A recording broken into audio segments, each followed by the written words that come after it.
Hi, my name's Kate Watkins and I'm founder of Love to Print Art Kits. I'm also an artist, printmaker and teacher. In this video I'm going to show you how to use the Love to Print lino printing kit to make your own original designs.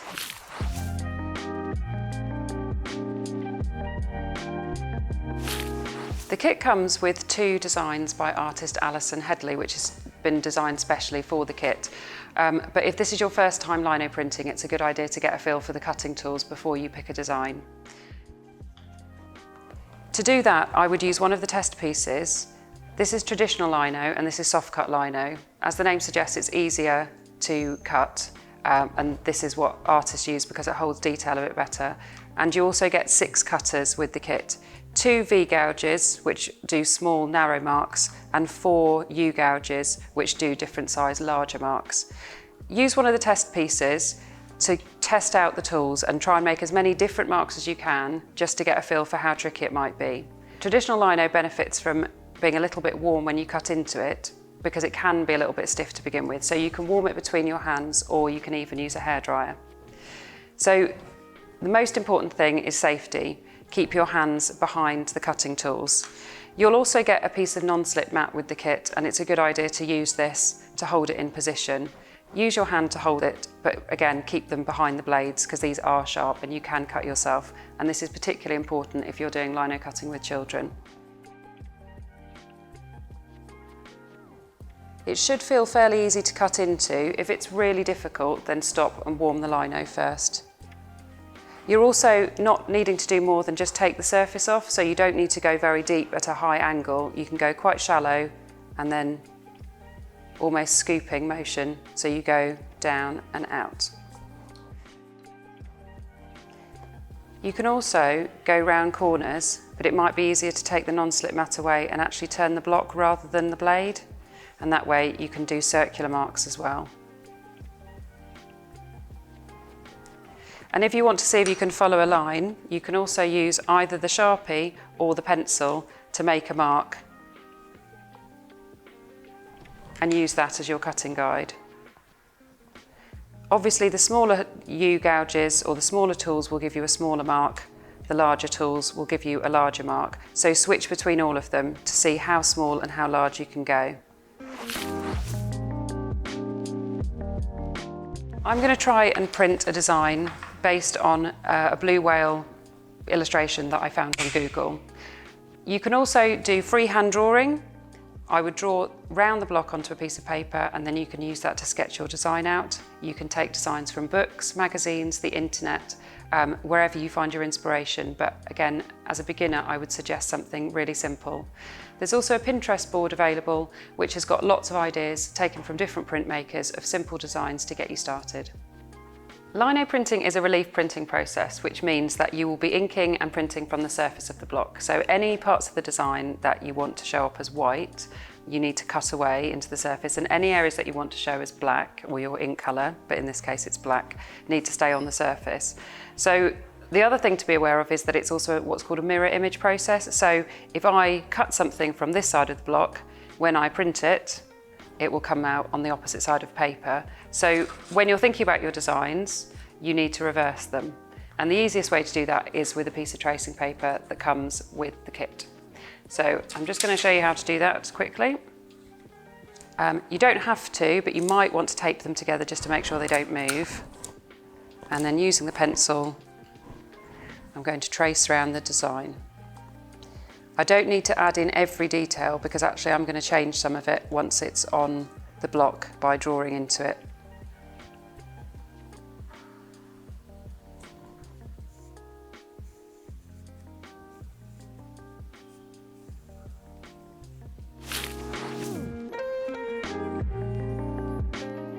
So once you've completed your tracing, you can then reverse it onto the block just by flipping it over.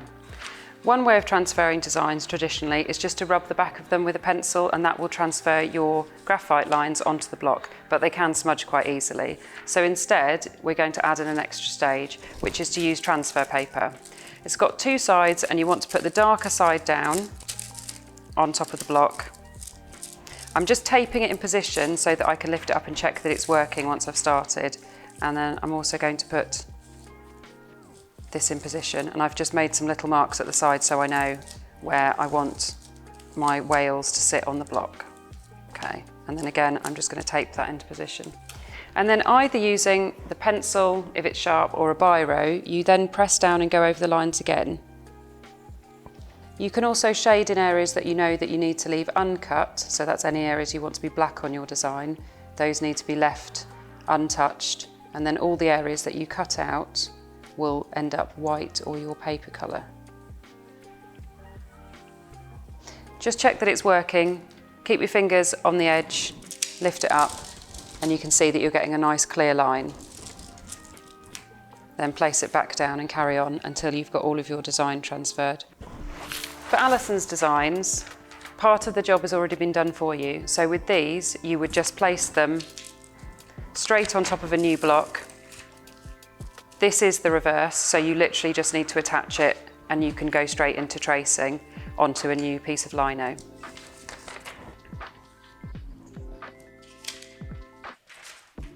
Keep going until your block has got your design on.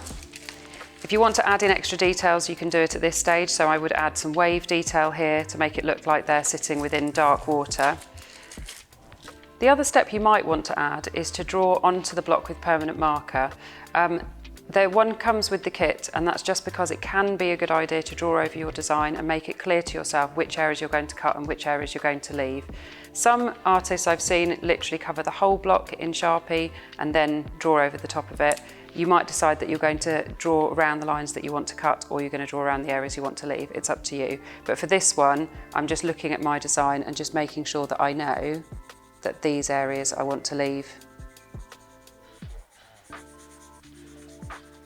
You can also choose to draw directly onto the block with Sharpie if you want to do a really spontaneous lino cut and you don't like planning. There are 6 different cutting tools that come with the kit. You've got 2 V's, a small and a large, and then you've got a couple of U-gouges, and then you've got a big, flatter clearing tool. So looking at the different tools you have, knowing that they're different sizes, just look at them top down and you'll see. So that's the small V, and that's really good for detail work. It's a good idea to begin with to outline your major shapes so that you don't accidentally cut into them, and using one of the smaller tools like the small U or the small V is a good idea to do that. And then you can keep rotating the block. This surface is really good for printing lino on because it doesn't slip, but if you need to, remember you've got the non-slip mat, and that just should keep things a bit safer. And as before, keep your hands behind the cutting blades. Take your time as well. You don't need to rush because it can slip if you're going too fast or if you're trying to go too deep as well. So I would begin by doing an outline first, and that's just so I get a really defined shape, and then I can go in with the tools just to do different types of cutting. I'm trying to get some texture marks into what's going to be the sea, so I'm just going to try and do, I would call it like a jittery line.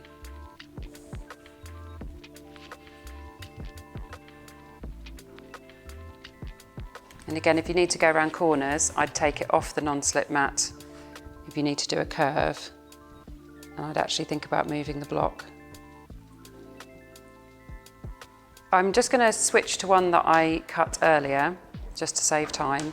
The block itself is a slightly odd colour because I've already printed from it, and it's just stained the surface slightly, but because you can wipe them and reuse them, you'll be able to print over and over again. And also, once you've done your first print, you can have a look at it and see if you need some extra cuts and carry on going back into the block.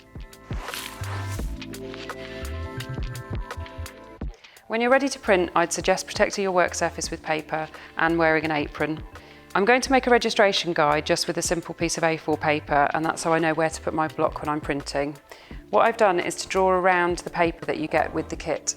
You'll get 20 sheets of A5 paper, and so once you've drawn around it, you know where your printing area is. And then I'm just going to put the block in the middle of it because I want it to be central, and draw around that. You will need to get some kind of inking sheet. This could be a piece of acetate, it could be a cheap plastic chopping board, it could also be any kind of thin flat surface like a table mat. Spread out a few centimetres of the ink And if you've got a knife or you've got a lolly stick, you can just spread it out so it's about the width of the roller that you're going to be printing with.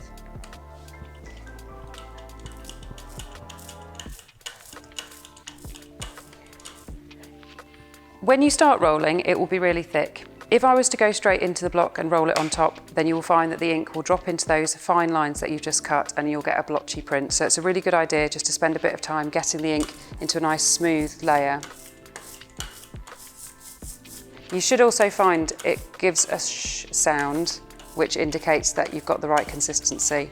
If you've put far too much out, you could carry on and do yourself a second rectangle on this side, but I don't need to because I think this is about right.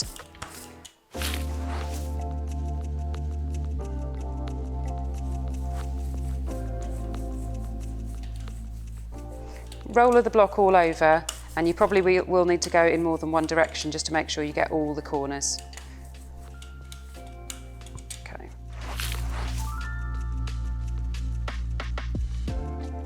I'm now going to put it onto my registration guide and then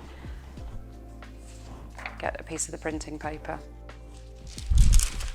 The other thing that you might find helpful is just a piece of greaseproof paper, and that's so you can lay it over the back so that when you're rubbing there's less friction, but I actually find it's easier to do it without that.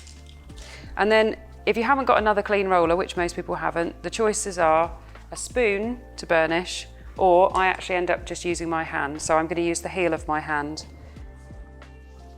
So holding it down, you could tape it down, but the ink is sticky enough for it to stick to the block. You're just going all over with firm, even pressure. And if you want to check it, hold a finger on the block and a finger on the paper and just peel off the corner and check. So I can see I need a little bit more ink at the corners. Don't be surprised if the first print you produce isn't the best one, because often the block is absorbing the ink and subsequent prints will get better. So I'm going to ink up over here and try again.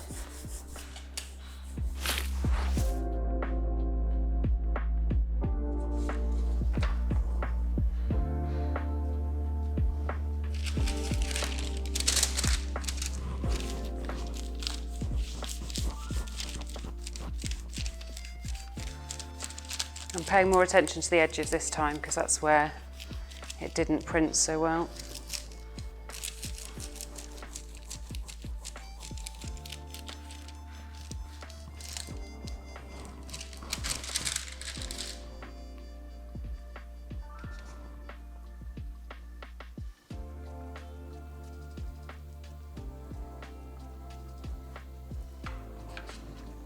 Yeah, that looks like it's worked. You go through the same process with the soft cut. You might notice at this point you need to add a little bit more ink. Because it's water-based, it can dry out quite quickly. So I always start with quite a small amount and then I can add more later.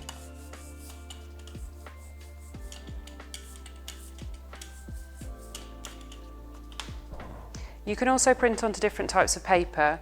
This is 110 gram very smooth printmaking paper, which works well, but you can use printer paper. Generally speaking, anything thin and smooth works best to begin with. Again, I'm just holding the block and the paper so I can check.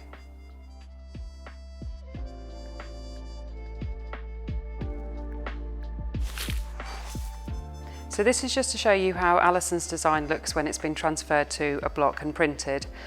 When you're doing the designs yourself, you're welcome to add to or change any parts of the design you want to. For example, you could change the flower heads, you could change the design on the mug. And if you're working on the seaside design, you could change the wave patterns, for example, or you could add more detail in the sky. When you're ready to clean up, it's a good idea to do it straight away because water-based ink will dry quite quickly. For the roller, I'd roll it out on a piece of newspaper or a piece of paper first just to get rid of most of the ink, and then you can just rinse it under the tap, making sure that you run your finger over it to make sure all of the black ink has disappeared, and then leave it to dry on its stand, and then it's obviously ready to use again. With the blocks, you can take a damp J-cloth or a piece of fabric. You can rinse the soft cut ones straight under the tap because they're a form of plastic, but for the Hessian blocks it's important that you don't get them really wet, so you can wipe the surface with a cloth, but if you get the backing wet, when it dries it will often bend in the middle, and that will be difficult to print from another time. If that does happen, you can just rest it under books overnight just to weight it down so that it goes nice and flat again. Thanks for watching. That's the end of the tutorial, and happy printing.